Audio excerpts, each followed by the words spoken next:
Programa Diálogo com Edmo Bernardes. Apoio Unimed. Cuidar de você. Esse é o plano. Muscake. Venha reconhecer. Unidade Itatiaia. Valorap. Auditoria. Contabilidade, consultoria tributária e financeira. Blue Trade, a sua assessoria de investimentos de verdade.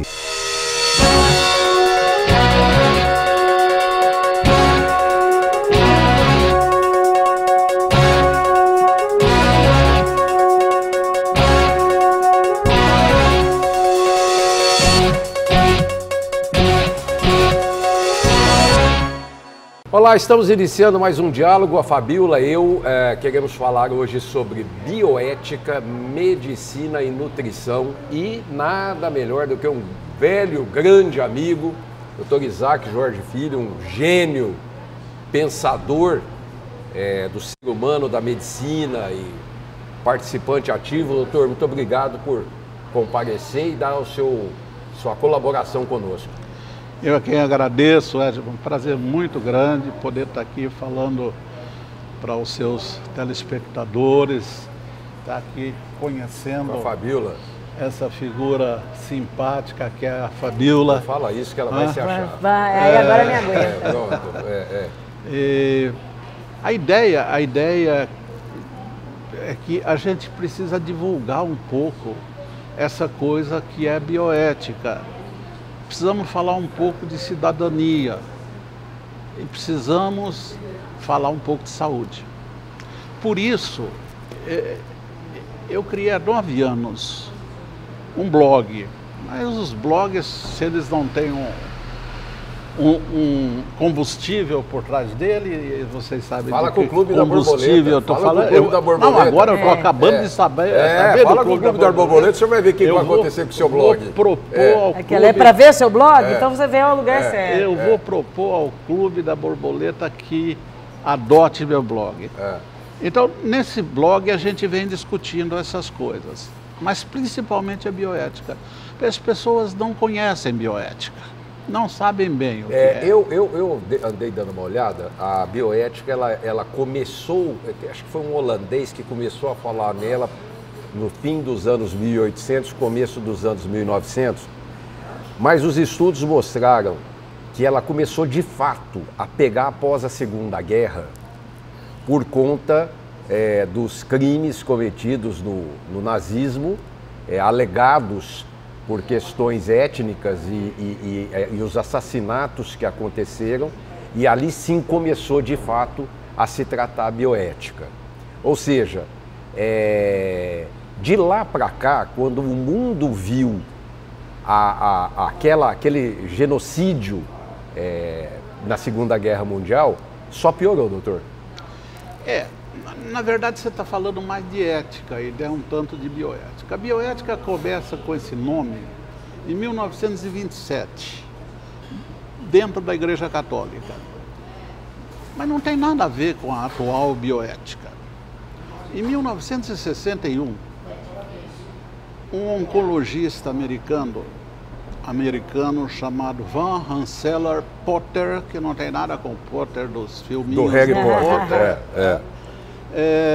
Ele escreveu um livro que se tornou um clássico e é considerado o livro básico da bioética, e que se chama Bioethics Bridge to the Future.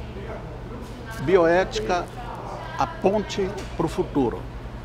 E agora eu vou abrir um parênteses e dizer assim, isso lembra alguma coisa a vocês? Não deve lembrar, mas eu falando, vocês vão se recordar que quando começou o governo Temer, está na moda agora esses dias, quando começou o governo Temer, eles queriam um lema para o governo Temer. Que Temer? Aquele da quinta passada? Aquele da quinta passada? O próprio. E eles colocaram assim, a ponte para o futuro. Que era o lema, a ponte para o futuro. A Sociedade Brasileira de Bioética esperneou, falou, mas vocês tiraram isso de onde? Vocês têm autorização da sociedade ou uma autorização em nível internacional, porque essa coisa é internacional. Não, aí mudou e virou ordem e progresso. Mas essa coisa do Potter, ela tem será que ele coloca aqui? Coloca. Como é que ele chama? O Tonho. Tonho, você dá um close. Essa é a ideia de ponte. Essa é a ideia de ponte. Vocês estão vendo aqui, ó, uma bolinha, e vocês estão vendo um monte de pequenas bolinhas que chegam nessa bolona. A ideia do Potter é a seguinte: a medicina cresce, o direito cresce, a enfermagem cresce, a assistência social cresce, tudo cresce, só que crescem independentemente. E frequentemente falam línguas diferentes e acabam brigando entre si. Nós precisamos de algum tipo de conhecimento que consiga juntar isso tudo. Estava criada a bioética. Mas o senhor estava de certa forma contestando a minha colocação sobre a Segunda Guerra, sobre bioética. Eu queria dizer, por exemplo, que nos conceitos básicos de introdução, Fabiola, eles falam que é estudar a responsabilidade moral de cientistas, suas pesquisas e aplicações na área da saúde. Sim. Ou seja, aquela desculpa dos doutores Mengele e Companhia Limitada na Segunda Guerra, aquilo foi um dos maiores crimes e que feriu, de fato, o início da bioética no mundo. Aquilo foi, Edmo, um dos fatores que deram aso para que a bioética se desenvolvesse. Tem um filme que vocês já assistiram, que é o filme a respeito do processo de Nuremberg. E ali coloca claramente, só que essas coisas aconteceram antes de 1961. Sim. Então, você já tinha conhecimentos que te faziam pensar numa coisa que viria a ser a bioética. Oficialmente, a bioética começa em 61. Tá? Não estou te contestando. Tudo que você falou está perfeito, é isso mesmo. Uma das grandes importâncias que tem a ética e a bioética é isso. É herança daquilo lá. Exatamente. Agora, Fabiola, eu quero te perguntar, dentro desse conceito dos cientistas, dos estudiosos, que cada vez são mais questionados, doutor, estou falando para você pensar. A gente olha a fertilização in vitro, o cara lá na China quer fazer coisa completamente fora de padrões, completamente fora de uma tal de ética, que eu sempre, hoje, coloco cada vez mais questionável, porque para mim ela não existe, quase, né, basicamente. O aborto é uma coisa que A pensa isso, B pensa aquilo, e você fica preso ao que e interesse de alguém. Clonagem, nem se fala clonagem, do começo da clonagem que foi questionado. Eutanásia, pelo amor de Deus, quer dizer, é uma coisa muito louca. Transgênico, agricultura, especialmente a agricultura, né? E as pesquisas com célula-tronco. Então eu selecionei esses itens para a gente dar uma olhada nisso, que a gente vê que está intimamente ligado aos tais cientistas e interesses políticos por trás disso. Se eu falar o que eu penso, eu vou preso. Não vai. Aqui, eu vou preso. Olha, aqui não vai. Eu não vai. ido preso muito antes de você. Pode falar o que você quiser. Não, a gente segue o assunto, porque vou presa mesmo, de verdade, porque eu inclusive acho que a gente está aqui, enquanto nós estamos papeando aqui, tem gente atuando nos bastidores sem se preocupar com ética, sem se preocupar com o que o Vaticano acha desse de achar, o que os políticos acham desse de achar, e nós vamos ter surpresas em breve. Eu tenho essa... Vocês concordam comigo que faz muito tempo que não tem uma descoberta muito grande, tipo, olha, inventaram a luz elétrica. Tipo, uma grande descoberta dessas. Doutor, porque a ética é uma coisa, é uma ciência, muito próxima da bioética, com talvez um com viés mais largo, outro com viés mais curto. É que a bioética, Edson, a bioética é muito maior. Claro. A bioética é o todo. Ela é mais larga. Ela é o todo. E a ética entra nisso. O primeiro problema que eu tenho, quando a Adriana Silva me chamou há alguns anos para dar um conjunto de aulas na TV, essa TV, voltadas principalmente para o pessoal lá da época do coque, a gente começou a mostrar uma série de coisas interessantes e as pessoas me perguntavam assim, para que serve isso? Para que serve essa tal da bioética? Porque essa coisa utilitária, qual utilidade? A pergunta podia ser traduzida assim, o que eu vou ganhar com isso? Quanto eu ganho com isso? Mas a formação do brasileiro é essa. E aí eu dizia sempre, olha, a bioética é o plus. Se eu tiver que procurar um bom médico que tenha também conhecimentos de bioética e outro que não tenha, eu vou no que tem. Porque a visão bioética vai permitir que você enxergue o paciente de um modo diferente. Isso é medicina. Mas eu digo assim, bioética não é medicina. E a gente precisa deixar isso muito claro, porque as pessoas...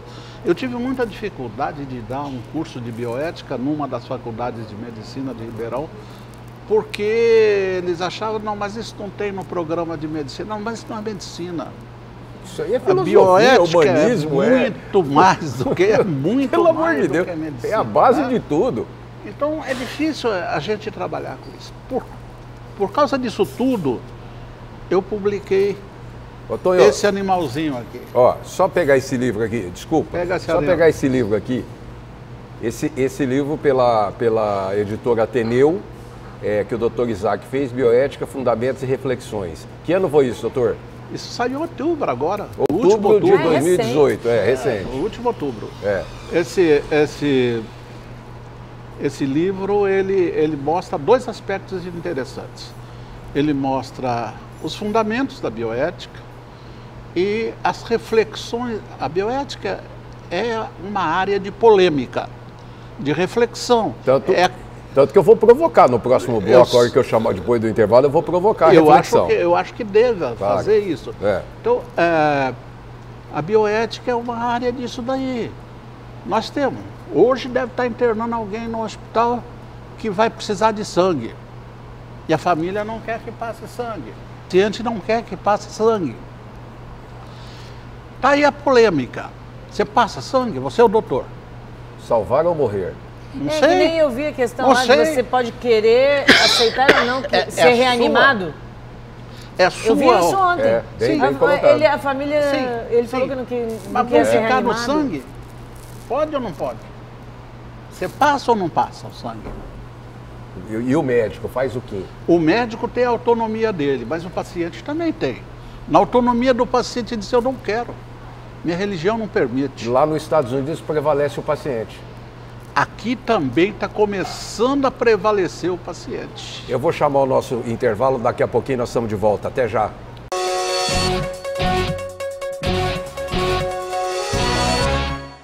Unimed Ribeirão, o plano que abre as portas do hospital mais inovador da região, de um dos centros cirúrgicos mais seguros do país, do centro de cardiologia e neurologia com tecnologia de ponta, que abre as portas de uma UTI com equipe altamente qualificada, de um avançado centro de diagnóstico, que abre as portas para uma equipe multidisciplinar, além de uma moderna hotelaria. Unimed Ribeirão, de portas abertas para você e para a saúde da sua família.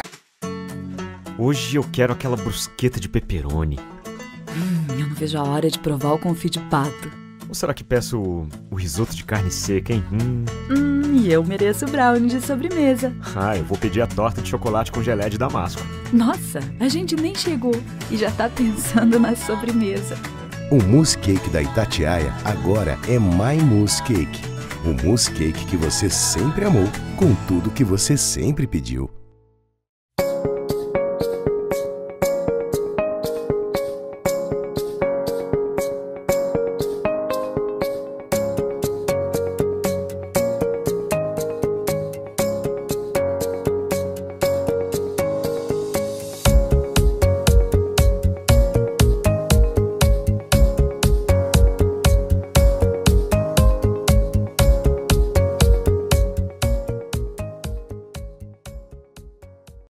Preste atenção, o que eu vou dizer agora pode salvar você e sua família. Juntos, nós vamos acabar com o mosquito da dengue. Mantenha as caixas d'água sempre fechadas. Guarde as garrafas e recipientes de cabeça para baixo. Coloque areia nos pratos de suas plantas. Tire a água e guarde pneus em lugares fechados. Mantenha calhas e encanamentos secos. Proteja sua família e ajude a combater o mosquito. É o governo de São Paulo e você, juntos, para acabar com a dengue. Voltamos a apresentar apoio Unimed, Mousse Cake, Valor Up, Blue Train. Estamos de volta com o segundo bloco do programa e eu aqui do Recafé, aqui no Instituto SEB, todo mundo sabe que é uma delícia, já está pegando, isso aqui está explodindo, está bombando. As meninas que atendem aqui, a Rê, isso aqui é uma delícia, gente. Uma opção ótima final de semana. Domingo, então, tem um brunch aqui que vocês não podem perder, isso é sensacional. Mas eu falei no final do primeiro bloco, doutor, que eu ia voltar provocando. E eu quero falar do aborto, por exemplo. Quer ver? Fabíola, o que você pensa do aborto? Eu já falei que eu vou presa, então hoje ele tá determinado. Ele quer mandar te prender. Ele o Temer foi preso, o Lula preso. Por que você não pode ser preso? Só a Dilma que está um pouco chateada. A Dilma está chateada. Ela não foi. Ela não foi. E ela tinha que ser antes. Ela tinha que ser antes do Temer. Também está chateado. Tá chateado. Tá um bolão assim para ver quem é o próximo, né? Vamos fazer um bolão? Que coisa. Ó, é muito complicado debater a respeito desse assunto quando você não viveu o problema. Claro. Entendeu? Então é muito fácil a gente fazer determinações de que sim, sou a favor ou não, eu sou contra, enquanto o problema não bateu em você. Quando eu estava na faculdade, eu lembro que eu tinha um professor, eu fiz direito, o pessoal que está acompanhando. Mas você fez direito? Fiz direito, muito direito. Você pensa numa pessoa estudiosa. Quando a gente não nasce inteligente, a gente tem que ser estudioso. Tá. Né? Então, Verdade. quando a gente debatia muito sobre população carcerária, ele falava assim, é muito fácil de debater esse assunto enquanto não tem um parente da gente que está indo preso. Ou um de nós não está indo preso. Aí todo mundo tem opinião. Né? Aí, a partir do momento que ele era criminalista, esse professor nosso, a partir do momento que bate na gente, é 1h da manhã, tem gente batendo lá na minha porta e fala, mas nossa, essa pessoa tinha uma convicção tão grande a respeito dessa instituição carcerária e agora ele está vindo aqui, né? Então é uma coisa muito complicada. Doutor, aí nesse caso vem os deputados famosos, inteligentíssimos, sem interesse. Homens. Não tem corporativismo, não tem jeton, não tem dinheiro, não tem corrupção, não tem nada. E vão lá e dizem assim, olha, se nesse caso pode, nesse caso não pode, nesse caso pode, nesse caso não pode. Poxa, se eu não me julgo apto, na mesma forma que a Fabíola estava dizendo, só quem vê uma situação crítica, um estupro, por exemplo, vai poder chegar e falar assim, puta, olha o que eu estou passando. E aí vem a igreja, com o poder dela, defender a vida. Como é que nós fazemos? Bioética. Bioética não pode ser, primeiro, Edmo, colocado em termos de etimologia. Bio, vida. Ética da vida. Ethos. Que vem do ethos, comportamento. Comportamento da vida. Não é isso. Bioética não é isso.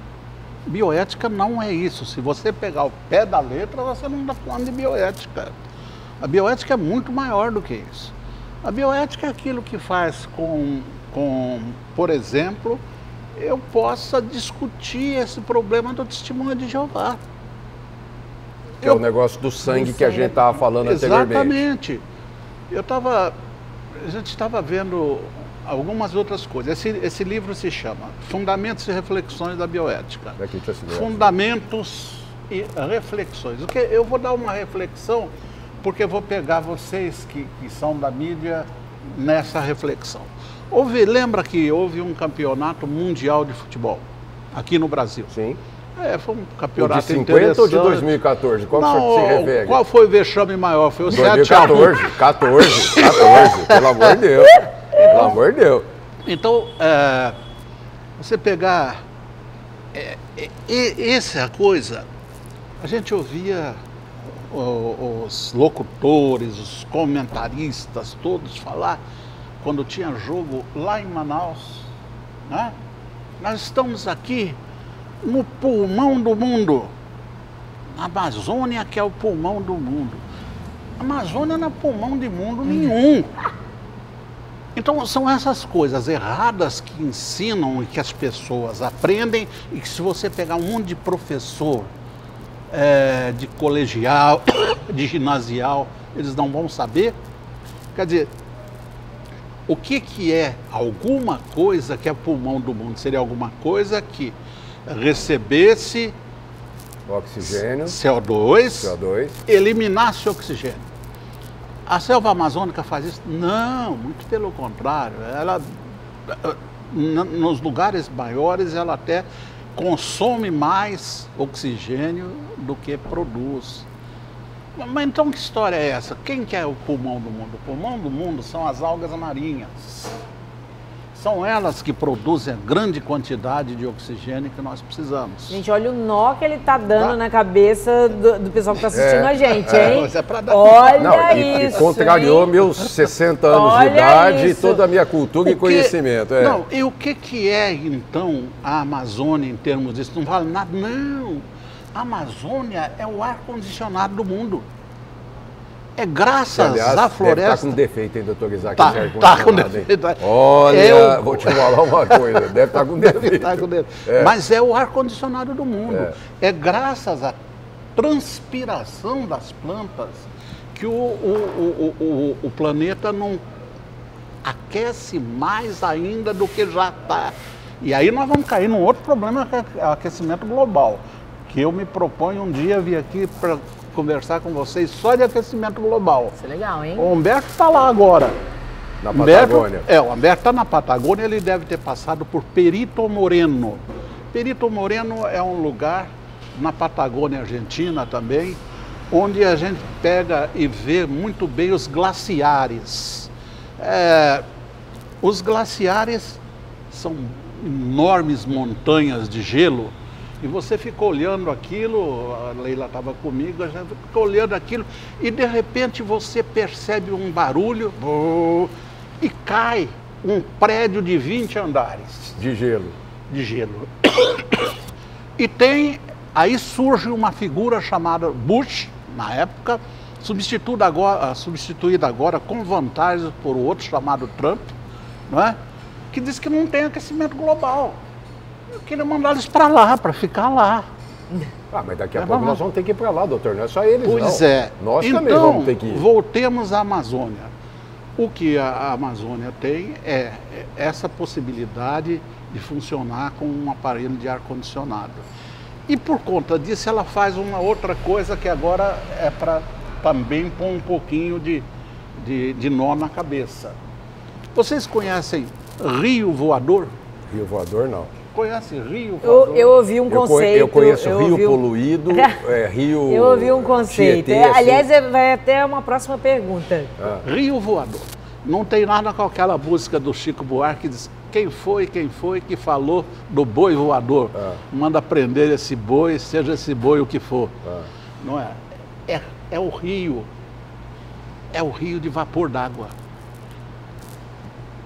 O grande número de toneladas de vapor d'água que a floresta amazônica expele, ele forma, a gente não vê, porque é transparente, forma verdadeiros rios, que são chamados os rios voadores. Esses rios descem tocados por ventos que vêm lá dos Andes e eles vêm até o norte de Santa Catarina. E ali desaguam na forma de chuvas. Não é à toa que todo ano você tem inundações naquela região. eles têm, são basicamente como correntes marítimas no céu, né? Eu li a respeito disso uns tempos atrás. Perfeitamente, é isso. Eles têm sequência, E aí nós estamos falando numa situação específica, eu quero falar de uma entidade e transformar a bioética em cima dela, que é o CREMESP. CRM, Conselho Regional de Medicina, CREMESP, Conselho Regional de Medicina do Estado de São Paulo. Eu noto, isso é um diagnóstico meu, que não sou médico, mas eu noto uma oscilação de comportamento no Conselho Regional de Medicina, de acordo com a sua diretoria. Ora, pensa alguma coisa filosoficamente em cima de um tema, ora muda de opinião, ora vamos estudar, ora pensa, ora muda de opinião, ora vamos estudar. Isso é pela cabeça? Isso, na verdade, não é muito assim quando você pega uma mesma gestão de 5 anos. Sim, que é o mas tempo é o que eu estou gestão. falando. Mas quando você muda oscilar de uma gestão para outra, as cabeças mudam totalmente. E a medicina, ela está cada vez mais poluída pelo dinheiro. O capital. Pelo capital. Está cada vez... O famoso l'argent. L'argent. Então, a gente tem... Um dos maiores trabalhos que o Conselho tem é fiscalizar a propaganda dos médicos. Porque tem médico que acha que ele é produtor de sorvete. Cirurgia plástica em 36 vezes, não perca. Isso. E faz programa de televisão. Eu ia falar, é o pessoal que virou popstar, né? Não é assim? Então, isso depende muito das cabeças que estão lá naquele momento. Isso muda muito pouco quando você pegou um mesmo grupo. Quando você muda, como mudou agora, eu não sei o que vai acontecer. Pode ser coisa muito boa, pode ser coisa muito ruim. Eu estou falando do Conselho Regional de Medicina do Estado de São Paulo. Do Estado de São Paulo. Não estou falando ainda do Conselho Federal de Medicina, que vai mudar agora também. E aí é para o Brasil inteiro. Então, essas coisas são muito problemáticas. Nós tivemos, todos os anos que nós tivemos eleição no CREMESP, que eu me lembre, você tinha uma chapa que era a chapa do pessoal que trabalhava com plástica estética. Ah, é? Eram as bancadas, né? Bancada da estética, bancada da bala, bancada da cana. E tinha a bancada da plástica. Eles perdiam sempre, porque não é tanta gente, perdiam sempre. Mas eles se apresentavam, sempre. E essas bancadas... Uma hora ganha, hein, doutor? Então, a gente não sabe se não ganhou agora. Ah, tá. Esse é o problema. Quer dizer, a gente quer... Porque, por exemplo, nós temos mais 1 minuto só, doutor, para terminar. Só para concluir. Então, rapidamente. Nós temos um conselho, uma comissão de ética no CREMESP. Esse grupo que assumiu hoje não renovou essa comissão ainda. Está sem essa comissão. Vai ficar sem a comissão de ética? Não sei. Imagina um CREMESP sem comissão de ética. Não, aí fecha a porta, vai perder, vai fazer o quê? Então eu usei o minuto que você me deu. Bom, doutor, muito obrigado. Oportunamente a gente vai voltar essa visita. Fabíola também, obrigado. A Fabíola agora que a empresa, o grupo dela virou o Borborantim, ou Votoran Beauty, ou Votoran Borbo. Mas é bobo. Que virou uma multinacional, etc. O Clube da Borboleta. Ele ouviu um amém? Então, só para dizer para vocês que está aqui a mais nova Fabíola Hermílio de Moraes do país. Gente, semana que vem estamos de volta. Até já. Até lá. Programa Diálogo com Edmo Bernardes. Apoio Unimed. Cuidar de você. Esse é o plano. Muscake. Venha reconhecer. Unidade Itatiaia. Valorap. Auditoria. Contabilidade, consultoria tributária e financeira. Blue Trade, a sua assessoria de investimentos de verdade.